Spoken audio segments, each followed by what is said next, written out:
Good morning. तो चलिए हम लोग फिर भारत के स्वतंत्रता आंदोलन से संबंधित प्रश्नों को देखेंगे। तो बेहतर है कि आप कुछ चैप्टर्स को पढ़ लीजिए फिर इसको अटैम्प्ट कीजिए, ठीक है ना। ये आपका टेस्ट होने वाला है, समझ लीजिए। तो देखिए, इसमें आपको पढ़ना है राजनीतिक संस्थाएं, कांग्रेस में गरम दल और नरम दल, भारत में क्रांतिकारी आंदोलन, भारत से बाहर क्रांतिकारी गतिविधियां, बंगाल विभाजन 1905 में जो हुआ था वो, तथा स्वदेशी आंदोलन, कांग्रेस, बनारस, कलकत्ता एवं सूरत अधिवेशन, मुस्लिम लीग का गठन जो 1906 में हुआ था, मार्ले मिंटो सुधार, दिल्ली दरबार और राजधानी परिवर्तन, कांग्रेस का लखनऊ अधिवेशन, होम रूल लीग आंदोलन, गांधी जी के आंदोलन, ये सब आप पढ़ लीजिए। तो चलिए, राजनीतिक संस्थाएं, उम्मीद है कि आपने पढ़ के इसको अटेम्प्ट किया होगा। तो हम लोग चलिए शुरू करते हैं आगे। अखिल भारतीय कांग्रेस की प्रथम महिला अध्यक्ष थी भाई एनी बेसेंट थी, पहले तो वही रही थी। कांग्रेस की प्रथम महिला भारतीय अध्यक्ष कौन थी? अब वो एनी बेसेंट तो आयरलैंड से आई हुई थी, लेडी थी। अब भारत की कौन सी अध्यक्ष थी? तो ये थी सरोजनी नायडू ना, कोकिला सरोजनी नायडू। निम्नलिखित में से भारतीय राष्ट्रीय कांग्रेस के किस अधिवेशन में बाल गंगाधर तिलक ने अभिव्यक्त किया था, स्वराज मेरा जन्मसिद्ध अधिकार है, मैं उसे लेकर रहूंगा? ये उन्होंने, देखिए, बनारस, कलकत्ता, सूरत में नहीं बोला था, उन्होंने ये बोला था लखनऊ अधिवेशन में 1916 में।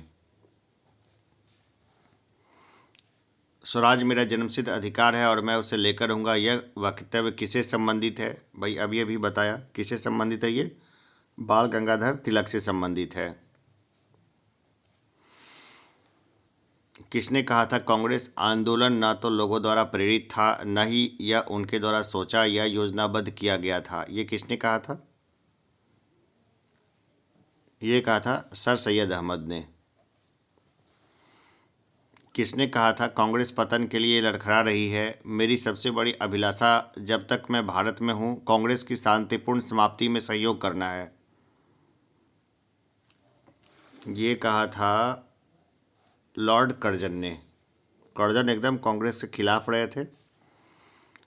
अध्यक्षीय संबोधन के समय जिस कांग्रेस अध्यक्ष ने हिंदी भाषा के लिए रोमन लिपि लागू करने की वकालत की, वे थे? भाई हिंदी तो लिखा जाएगा, लेकिन किस में लिखा जाएगा? रोमन लिपि में। तो ये प्रस्ताव रखा था सुभाष चंद्र बोस ने। भाई अंशतः तो ये चीज़ लागू हुआ ही, लोग जो चैटिंग करते हैं तो उसमें रोमन का ही इस्तेमाल करते हैं हिंदी लिखने में। भारत के स्वतंत्र प्राप्ति के बाद निम्नलिखित में से किसने सुझाव दिया था कि भारतीय राष्ट्रीय कांग्रेस को समाप्त कर दिया जाए?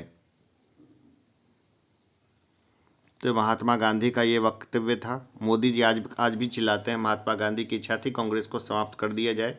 खैर, तब के कांग्रेस और आज के कांग्रेस में बहुत का फर्क आ चुका है। भारतीय राष्ट्रीय कांग्रेस के वर्ष 1924 के अधिवेशन में महात्मा गांधी द्वारा मात्र एक बार अध्यक्षता की गई। यह अधिवेशन कहाँ हुआ था? देखिए, कर्नाटका में हुआ था ये अधिवेशन। कहाँ पे हुआ था ये? तो ये हुआ था बेलगांव में। वर्ष 1938 के भारतीय राष्ट्रीय कांग्रेस के हरिपुरा अधिवेशन की अध्यक्षता की थी। ये अध्यक्षता की थी सुभाष चंद्र बोस ने। जब भारत स्वतंत्र हुआ उस समय कांग्रेस के अध्यक्ष कौन थे? जेबी कृपलानी। भाई एकदम मशहूर क्वेश्चन है ये, हमेशा ही पूछा जाता है। जनगण मन पहली बार किस अवसर पर गाया गया था? भारतीय राष्ट्रीय कांग्रेस का अधिवेशन 1911 में हुआ था, तब जनगण मन गाया गया था। कांग्रेस में गरम दल और नरम दल, चैप्टर को पढ़ लीजिए, इसके बाद इस पर आइए, तब क्वेश्चंस को देखिए कि क्वेश्चन कहाँ से आ रहे हैं। कांग्रेस के गरम दल के नेताओं की आंदोलन की पद्धति थी।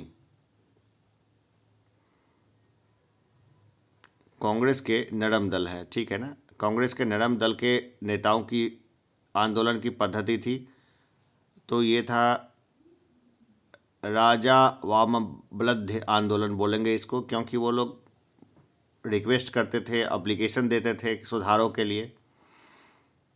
अधिकतर नरमपंथी नेता थे, तो ये थे शहरी क्षेत्रों से। अधिकतर नरमपंथी नेता कहाँ थे? शहरी क्षेत्रों से, क्योंकि शहरी क्षेत्रों में अंग्रेजों का अत्याचार भी कम था देखा जाए तो। निम्न में से कौन उग्रपंथी नहीं था? अब इनमें से बताना है कि उग्रपंथी कौन नहीं था। देखिए, गोपाल कृष्ण गोखले गांधी जी के गुरु थे, स्वाभाविक सा बात है, राजनीतिक गुरु, तो उग्रपंथी नहीं थे वो। किसने भारतीय राष्ट्रीय कांग्रेस पर प्रार्थना याचना तथा विरोध की राजनीति करने का आरोप लगाया? ये आरोप लगाया था बाल गंगाधर तिलक ने। कांग्रेस की प्रार्थना और याचना की नीति अंतोगत्वा समाप्त हो गई। बाल गंगाधर तिलक के नेतृत्व में यह समाप्त हो गई थी। भारतीय राष्ट्रीय आंदोलन गर्मपंथियों के प्रभावाधीन आया। कब आया गर्मपंथियों के प्रभाव में? ये आया 1906 के बाद। निम्नलिखित में से कौन सा नेता कांग्रेस के गर्म दल से संबंधित था? अरविंद घोष। निम्नलिखित में से कौन भारतीय राष्ट्रीय कांग्रेस में उदारवादियों से जुड़ा नहीं था? देखिए, फिरोज शाह मेहता जो थे ना, वो उदारवादियों से जुड़े हुए नहीं थे। बाकी उदारवादियों से जुड़े हुए थे दादा भाई नौरोजी, गोपाल कृष्ण गोखले, लाला लाजपत राय। राष्ट्रीय आंदोलन में निम्न में से किसको नरम दलीय के तौर पर नहीं जाना जाता था? बाल गंगाधर तिलक, है ना, भारतीय अशांति के जनक इनको माना जाता है। वेलेंटाइन सिरोल ने कहा था। निम्न में कौन मध्यमार्गी नहीं था? देखिए, बाल गंगाधर तिलक मध्यमार्गी नहीं थे, एकदम गर्म दल के थे। निम्नलिखित नेताओं में से कौन एक स्वदेशी के समर्थन में थे?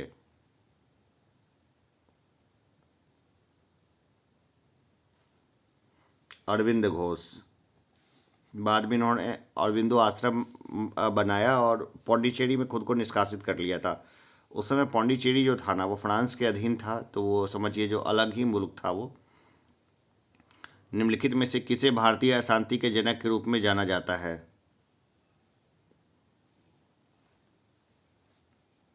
लोकमान्य तिलक को, बाल गंगाधर तिलक भी बोलेंगे इनको। 1908 में 6 वर्ष के कारावास की सजा स्वतंत्रता संग्राम के किस उग्रवादी नेता को दी गई थी? बाल गंगाधर तिलक को दी गई थी। किस लिए दी गई थी ये भी बताइए एक बार कमेंट बॉक्स में, क्योंकि उम्मीद है कि आपने पहले अच्छे से पढ़ के प्रश्नों को अटेम्प्ट किया होगा। 1908 में बाल गंगाधर तिलक को जेल हुई, 6 वर्ष की जेल हुई थी उनको। महाराष्ट्र में गणपति पर्व का श्रृंगदेश किया था, बाल गंगाधर तिलक ने किया था। निम्नलिखित में से किसने महाराष्ट्र के गणपति उत्सव का ऐसा कायाकल्प किया कि वह एक राष्ट्रीय उत्सव हो गया और उसका स्वरूप राजनीतिक हो गया?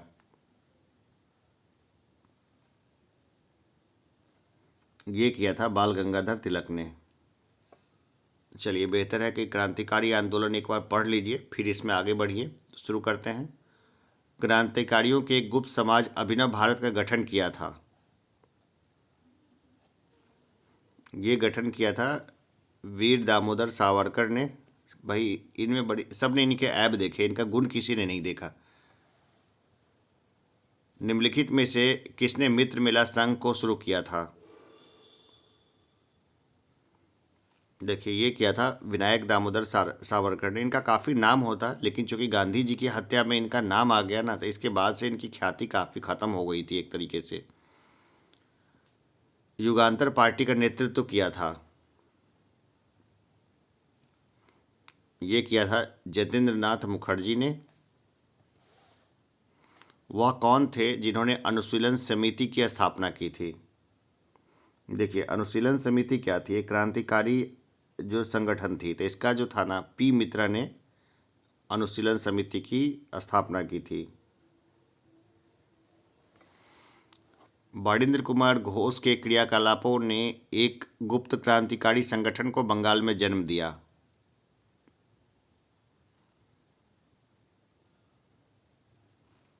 अनुशीलन समिति को। अब ये प्रश्न आता है, अनुशीलन समिति थी, अनुशीलन समिति क्या थी? इसके बहुत बार बीपीएससी में भी पूछा गया है। तो एक क्रांतिकारी संगठन थी अनुशीलन समिति। बाल गंगाधर तिलक को लोकमान्य विशेषण कब दिया गया? ये भी ना बीपीएससी ने पूछा हुआ है, इसको कब दिया गया उनको? भारत छोड़ो आंदोलन के दौरान उनको दिया गया। नहीं नहीं नहीं नहीं नहीं नहीं, ये नहीं होगा। इसका उत्तर भारत छोड़ो आंदोलन तक तो क्या बाल गंगाधर तिलक टिके रहे थे?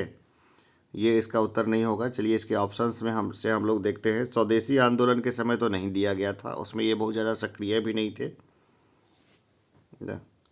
इनको दिया गया था क्रांतिकारी जो आंदोलन हो रहे थे ना, उस दौरान दिया गया था। ये उत्तर ज़्यादा सटीक होगा, क्रांतिकारी आंदोलन के ज़्यादा सही होगा।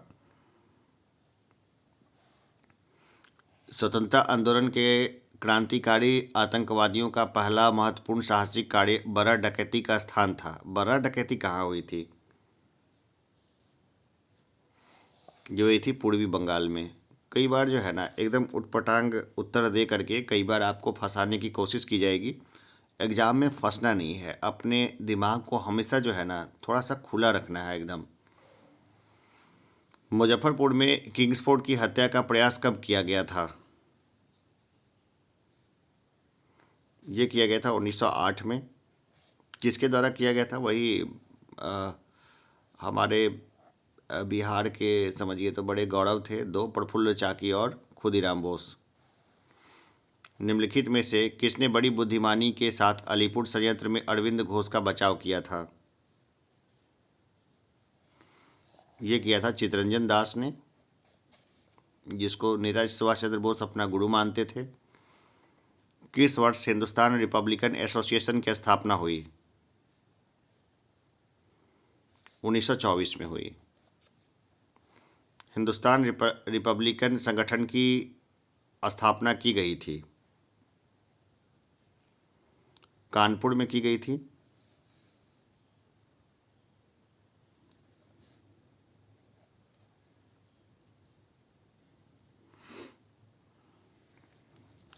निम्नलिखित में से कौन हिंदुस्तान रिपब्लिकन एसोसिएशन का सदस्य नहीं था? देखिए, शिव वर्मा नहीं थे। ये बाकी लोग भगत सिंह, चंद्रशेखर आज़ाद, राम प्रसाद बिस्मिल, ये सब तो थे ही। निम्नलिखित में से किसको अंग्रेजी सरकार ने काकोड़ी षड्यंत्र के मामले में फांसी पर चढ़ा दिया था? ऑप्शन देख लेते हैं, कई लोगों को फांसी दी गई थी।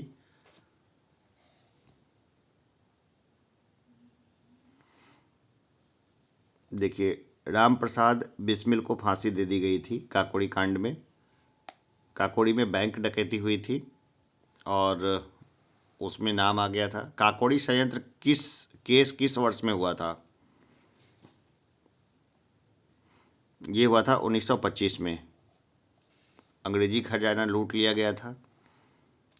निम्नलिखित क्रांतिकारियों में से कौन काकोड़ी संयंत्र केस से जुड़ा नहीं है? देखिए, भगत सिंह नहीं जुड़े हुए हैं।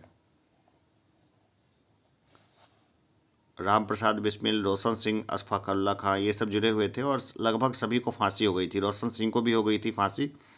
उनकी पुत्री की शादी में समस्या आ रही थी तो एक सामाजिक नेता ने दरोगा को बहुत खड़ी खोटी सुनाई थी। सोचिए, आज़ादी से पहले लोगों में कितनी हिम्मत हुआ करती थी। हमारे पूर्वज बहुत हिम्मत वाले थे। निम्नलिखित में से काकोड़ी कांड से जुड़ा कौन क्रांतिकारी मुकदमे से बच निकला था?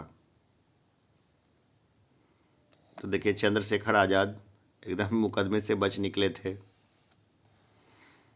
हिंदुस्तान सोशलिस्ट रिपब्लिकन एसोसिएशन गठित की गई थी। ये गठित की गई थी चंद्रशेखर आज़ाद के द्वारा। रुकिए, ये वाला जो है ना 46 नंबर पर हम लोग हैं, तो ये चंद्रशेखर आज़ाद के द्वारा गठित की गई थी।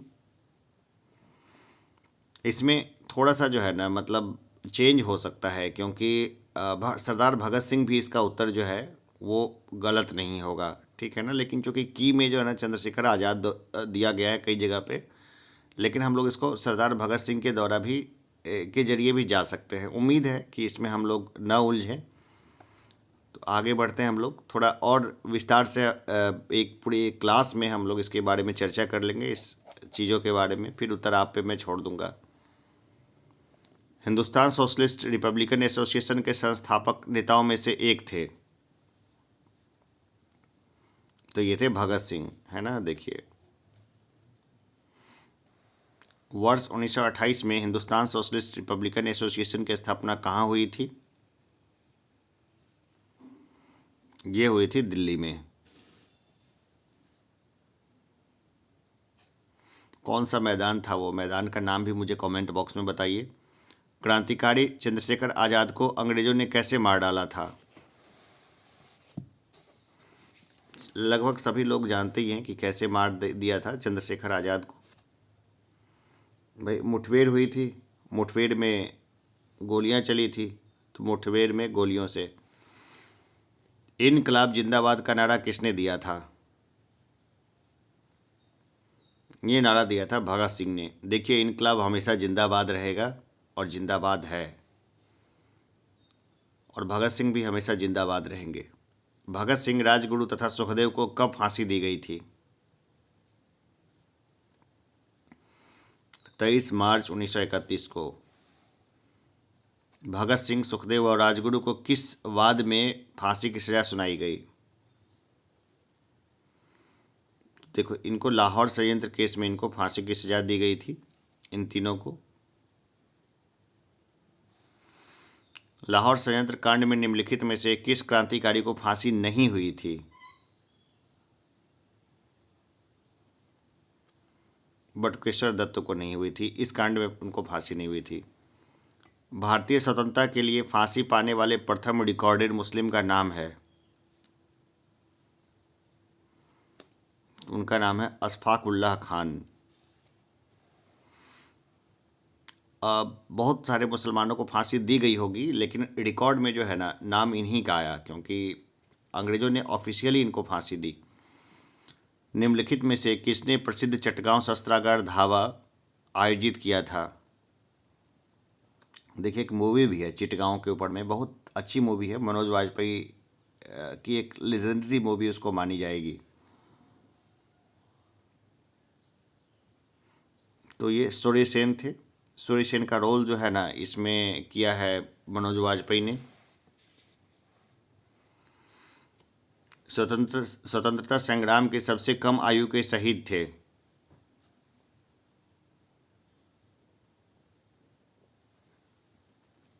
ये थे खुदीराम बोस। जतिन दास किस आरोप में बंदी बनाए गए थे?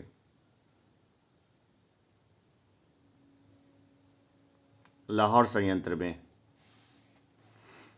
जेल में भूख हड़ताल के कारण जिस स्वतंत्रता संग्राम सेनानी की मृत्यु हुई वह था?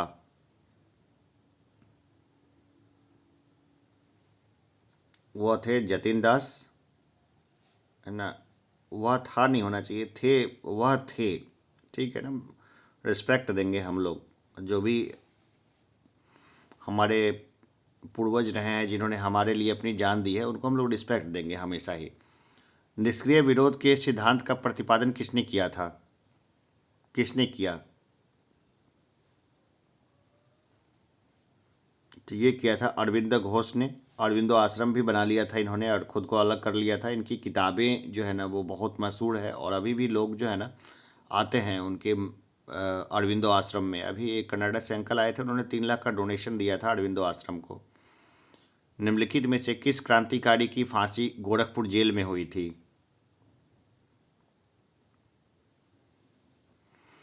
राम प्रसाद बिस्मिल की फांसी हुई थी गोरखपुर जेल में।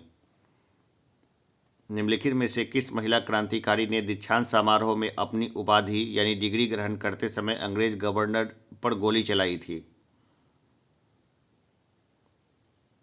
ये गोली चलाई थी बीना दास ने। भारत से बाहर क्रांतिकारी गतिविधियां, चलिए हम लोग इनको देखते हैं।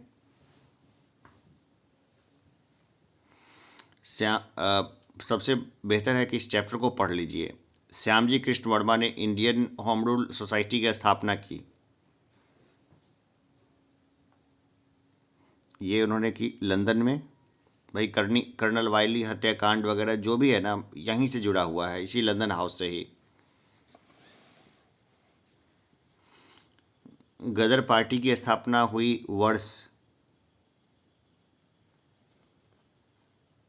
तो गदर पार्टी की स्थापना हुई थी 1913 में। गदर पार्टी का नेता कौन था? गदर पार्टी के जो नेता थे वो कौन थे? ये थे लाला हरदयाल। गदर आंदोलन की स्थापना की थी सोहन सिंह भाकना ने। गदर पार्टी की स्थापना हुई थी संयुक्त राज्य अमेरिका में। गदर क्रांति छिड़ने का सबसे महत्वपूर्ण कारण क्या था?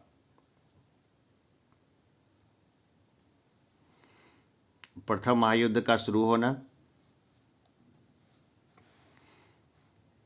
प्रथम महायुद्ध के दौरान कहाँ पर भारत की एक अंतरिम सरकार बनी जिसके प्रेसिडेंट राजा महेंद्र प्रताप थे? अफगानिस्तान में सरकार बनी थी और उसके जो प्रेसिडेंट थे वो महेंद्र प्रताप बने थे। कौन भारतीय क्रांति की मां कहलाती है?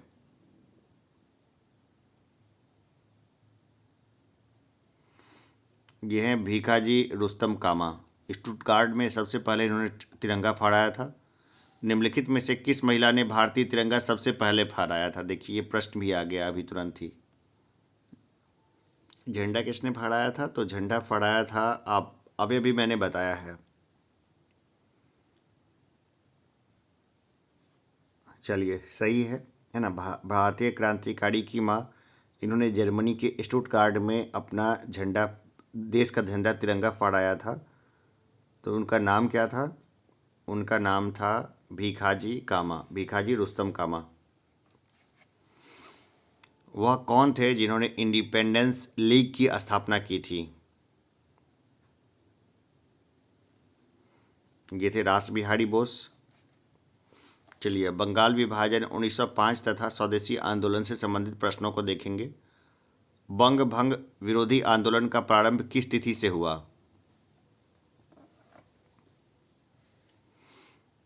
ये देखिए, ये हुआ 7 अगस्त 1905 से। 1905 में बंगाल विभाजन किस वायसराय ने किया? Lord Curzon. लॉर्ड कर्जन ने कई सारे सुधारवादी काम भी किए थे, लेकिन बंगाल विभाजन करने के साथ ही वो खलनायक बन गए। निम्नलिखित में से किसने बंगाल के विभाजन 1905 के विरोध में हुए आंदोलन का नेतृत्व किया था? नेतृत्व किया था सुरेंद्रनाथ बैनर्जी ने। लॉर्ड कर्जन द्वारा 1905 में किया गया बंगाल विभाजन रद्द किस वर्ष हुआ? ये 1911 में रद्द हुआ। बंगाल 1905 ईस्वी में विभाजित हुआ, जिसके विरोध के फलस्वरूप यह दोबारा विभाजित हुआ। तो ये 1911 में दिल्ली दरबार लगा ना, तो उस समय फिर दोबारा से विभाजित हो गया और बिहार वगैरह बन गए। बिहार, उड़ीसा, बंगाल, बांग्लादेश सब उसी से निकला। असम उसम सब, बंगाल काफ़ी बड़ा एरिया था। बंगाल का विभाजन मुख्यतः किया गया था बंगाली राष्ट्रवाद की वृद्धि को दुर्बल करने के लिए। और चलिए इसमें अंग्रेज सफल भी रहे काफ़ी। निम्न में से किस दिवस को बंगाल में शोक दिवस के रूप में मनाया गया तथा रविंद्रनाथ टैगोर के सुझाव पर संपूर्ण बंगाल में इस दिन को राखी दिवस के रूप में मनाया गया? राखी दिवस में क्या हुआ था? हिंदू मुसलमानों ने एक दूसरे के कलाइयों पे राखी बांधी थी। तो ये हुआ था 16 अक्टूबर 1905 को। स्वदेशी आंदोलन के प्रारंभ का तात्कालीन कारण क्या था?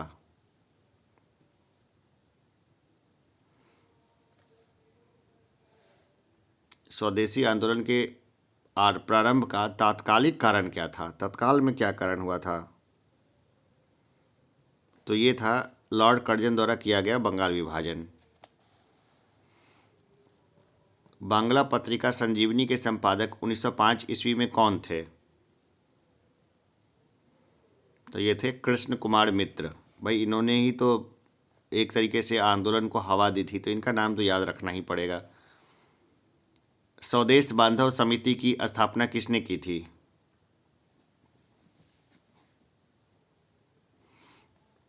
ये की थी अश्विनी कुमार दत्त ने।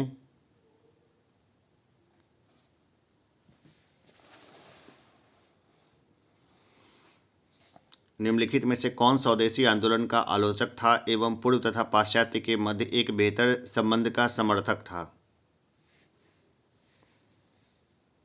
तो ये थे R.N. टैगोर, रविंद्रनाथ टैगोर। बंगाल में ब्रिटेन की वस्तुओं के बहिष्कार का सुझाव सर्वप्रथम किसने दिया था?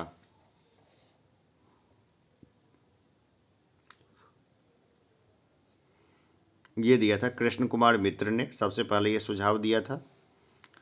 मद्रास में स्वदेशी आंदोलन का नेतृत्व किसने किया था? ये किया था चिदम्बरम पिल्लई ने। देखिए ये निष्ठुर बर्बादी थी, जो इसको निष्ठुर बर्बादी कहा किसने था? जो कपड़ों की होली जलाई जा रही थी, तो इसको बोला था रविन्द्रनाथ टैगोर ने। वो इस तरह की चीज़ों को सपोर्ट नहीं करते थे। निम्नलिखित में से किसने स्वदेशी आंदोलन का नेतृत्व दिल्ली में किया था? सैयद हैदर राजा ने।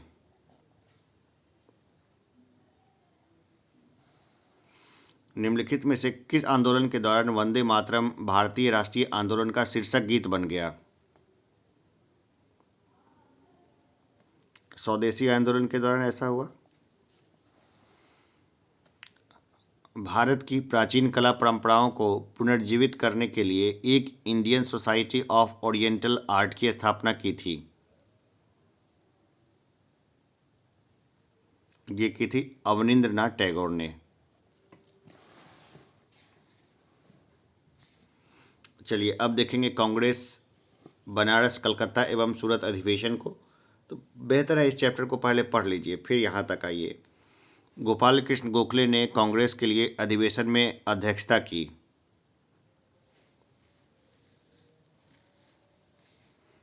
ये की 1905 में। भारतीय राष्ट्रीय कांग्रेस के 1905 के बनारस अधिवेशन का अध्यक्ष कौन था?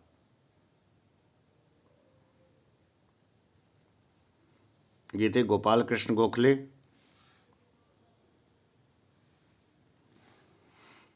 निम्नलिखित में से किस नेता ने 1906 में कलकत्ता कांग्रेस अधिवेशन की अध्यक्षता की थी?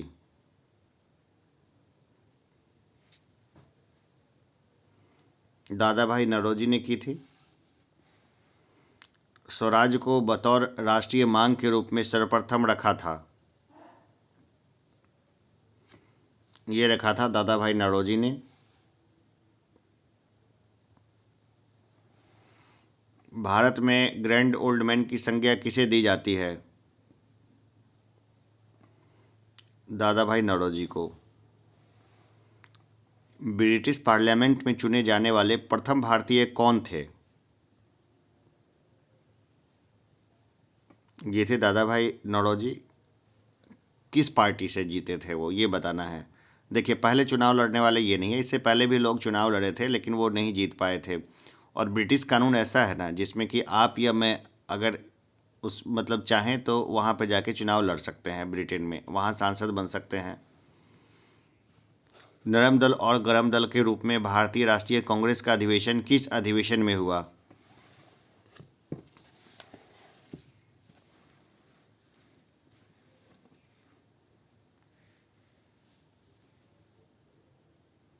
किस अधिवेशन में हुआ था ये? सूरत स्प्लिट, सूरत में हुआ था ये। भारतीय कांग्रेस कहाँ पर उदारवादियों एवं उग्रवादियों दो भागों में विभाजित हो गई? सूरत अधिवेशन में 1907 में। सूरत स्प्लिट। 1907 के भारतीय राष्ट्रीय कांग्रेस के सूरत के वार्षिक अधिवेशन के अध्यक्ष थे। ये थे रास बिहारी घोष। भारतीय राष्ट्रीय कांग्रेस में सूरत फूट हुई थी, कौन से साल में हुई थी, ये पूछा जा रहा है। 1907 में हुई थी। डेट भी याद रहे तो बहुत अच्छा है, ठीक है ना, एकदम डेट के साथ इसको याद रखना है। भारतीय राष्ट्रीय कांग्रेस का प्रथम विभाजन कब हुआ था? ये हुआ था 1907 में, है ना। सूरत स्प्लिट वही विभाजन था एकमात्र।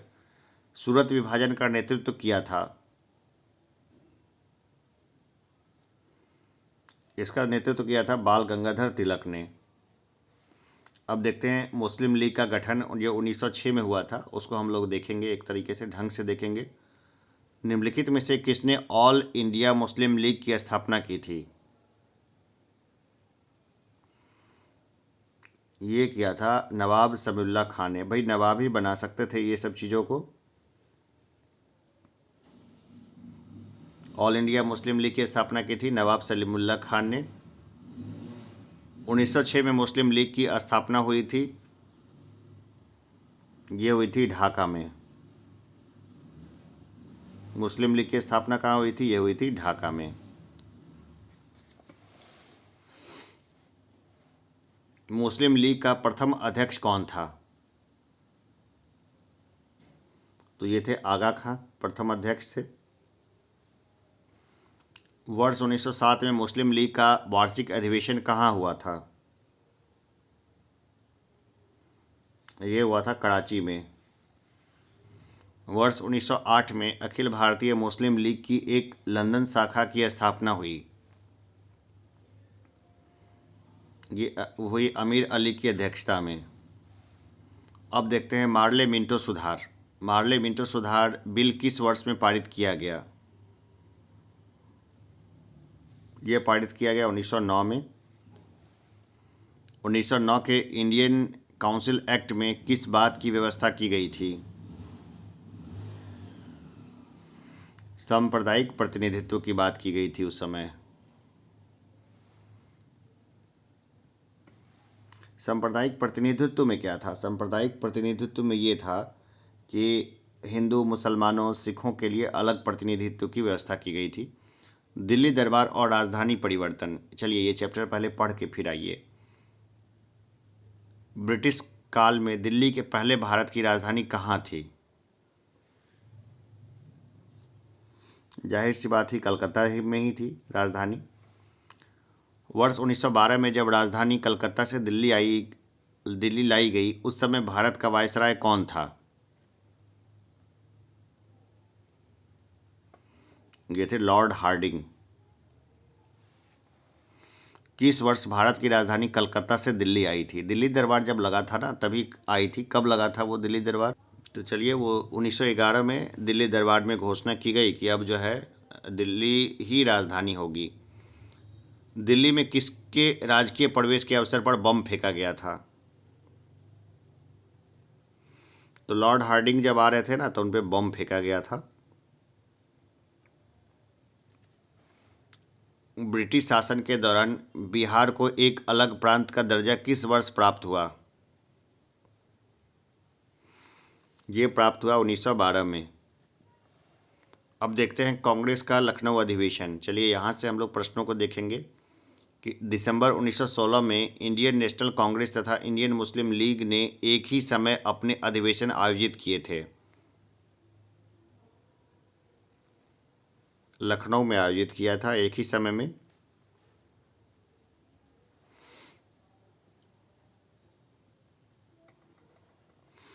उन्नीस सौ सोलह में भारतीय राष्ट्रीय कांग्रेस के लखनऊ अधिवेशन की अध्यक्षता की थी AC मजूमदार ने।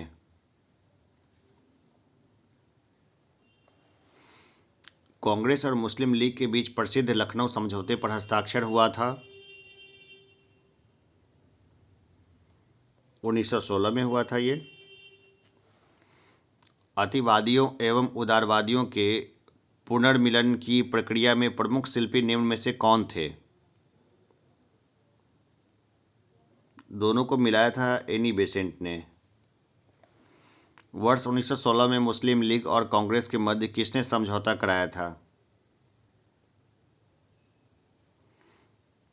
भाई गोखले ने करवा दिया था समझौता, है ना, गोपाल कृष्ण गोखले ने। ये सब बहुत रिस्पेक्टेड नाम है, मतलब एक मिनट रुक जाइए, मैंने थोड़ा गलत बता दिया, गोखले नहीं होगा, बाल गंगाधर तिलक ने समझौता कराया था। ये सब भी बहुत रिस्पेक्टेड नाम है, हमेशा से रहे हैं और हमेशा रहेंगे।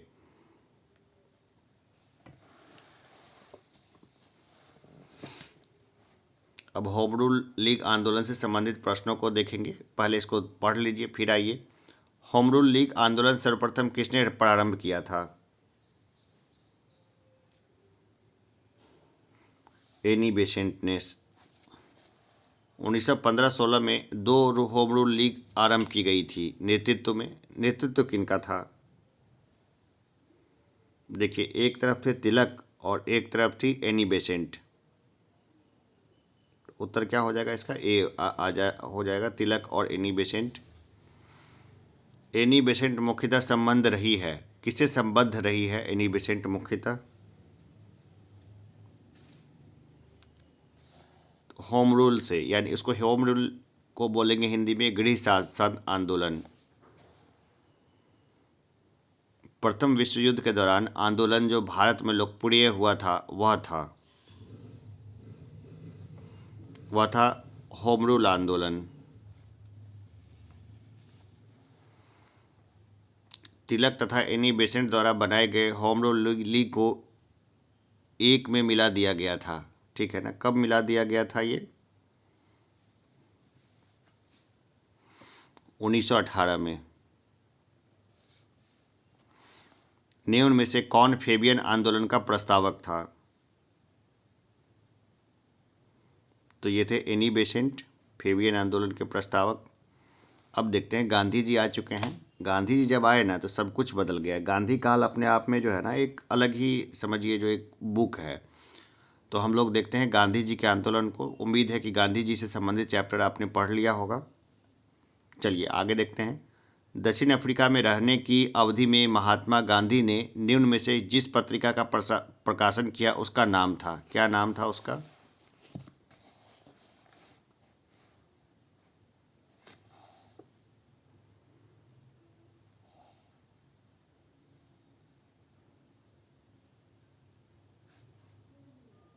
उसका नाम था इंडियन ओपिनियन।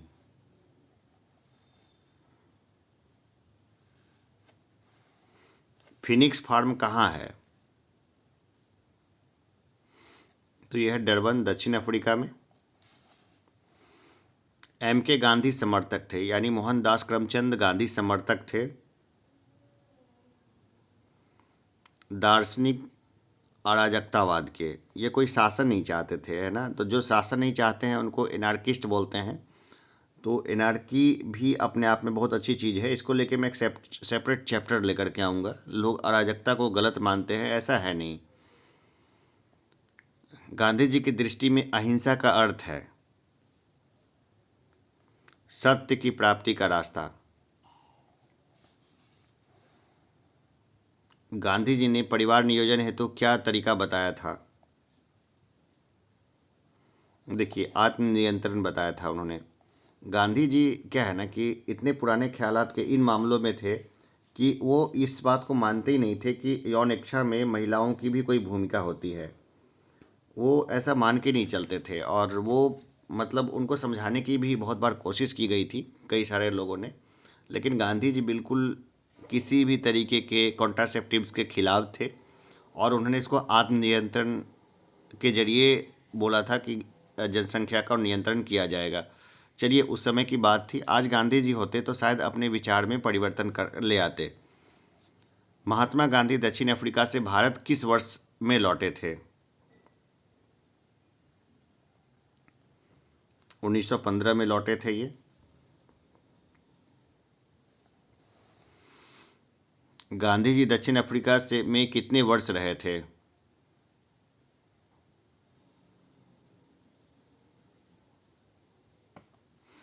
21 वर्ष रहे गांधी जी। दादा अब्दुल्ला के पैरवी में गए थे और वहीं काफ़ी समय रह गए ये। एम के गांधी ने निम्नलिखित भारतीय राष्ट्रीय कांग्रेस के अधिवेशनों में से किस एक में सर्वप्रथम भाग लिया था?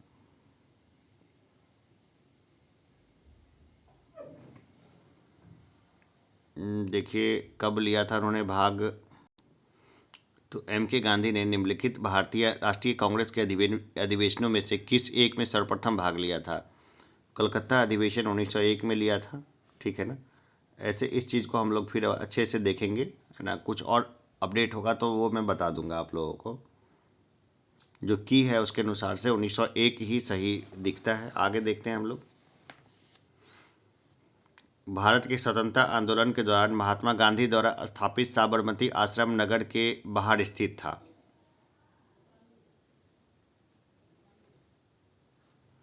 साबरमती है अहमदाबाद के बाहर में है। महात्मा गांधी ने अहमदाबाद के निकट साबरमती के किनारे एक आश्रम बनाया था। इसे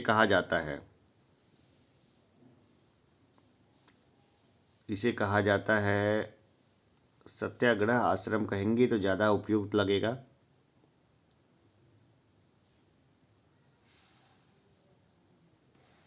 महात्मा गांधी के राजनीतिक गुरु कौन थे? ये थे गोपाल कृष्ण गोखले। भारत के स्वतंत्रता संघर्ष के दौरान सबसे पहले सत्याग्रह किसने किया था? महात्मा गांधी ने, और बहुत बड़ा बदलाव लेकर के आए वो। निम्नलिखित में से किसने कहा था कि विदेशी वस्त्रों की बर्बादी ही उनके साथ सर्वोत्तम व्यवहार है? ये कहा था महात्मा गांधी ने। वैसे टैगोर इसके सख्त खिलाफ थे। अनटू दिस लास्ट नामक पुस्तक के लेखक कौन हैं? ये है जॉन रस्किन। निम्न में से किस आंदोलन से गांधी जी संबंधित नहीं थे? देखिए स्वदेशी आंदोलन से गांधी जी संबंधित नहीं थे ना, मतलब डायरेक्टली तो नहीं संबंधित थे। निम्नलिखित सत्याग्रहों में से किसका नेतृत्व महात्मा गांधी ने किया था?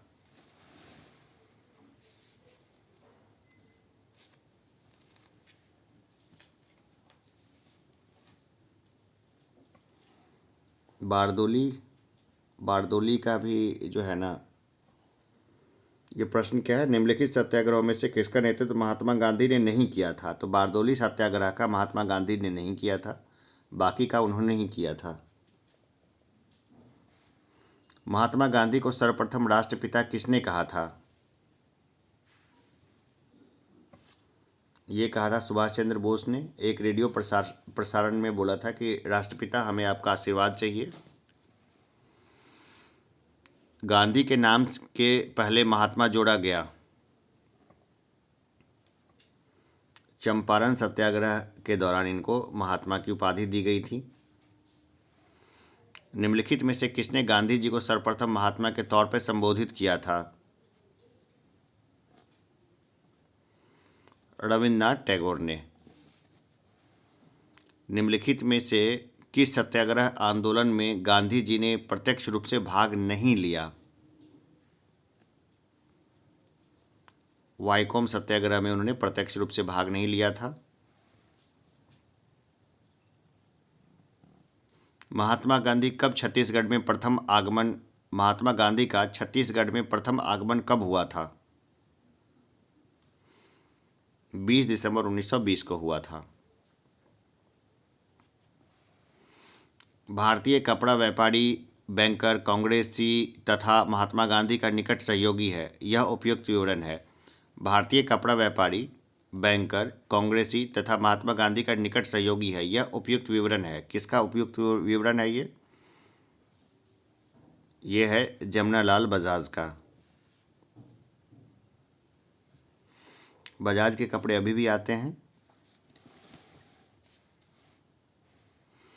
निम्न उद्योगपतियों में से कौन से व्यक्ति लंबे समय तक एआईसीसी के खजांची रहे तथा सन 1930 में जेल भी गए? तो ये थे जमनालाल बजाज।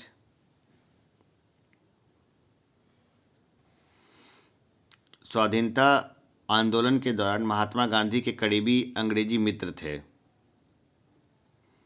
तो ये थे रेवंड चार्ली एंड्रूज। भारत की स्वाधीनता के समय महात्मा गांधी कांग्रेस के सदस्य नहीं थे।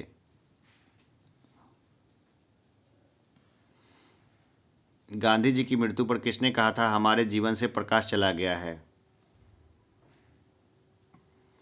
जवाहरलाल नेहरू ने कहा था। गांधी जी ने अपना पहला सत्याग्रह आरंभ किया।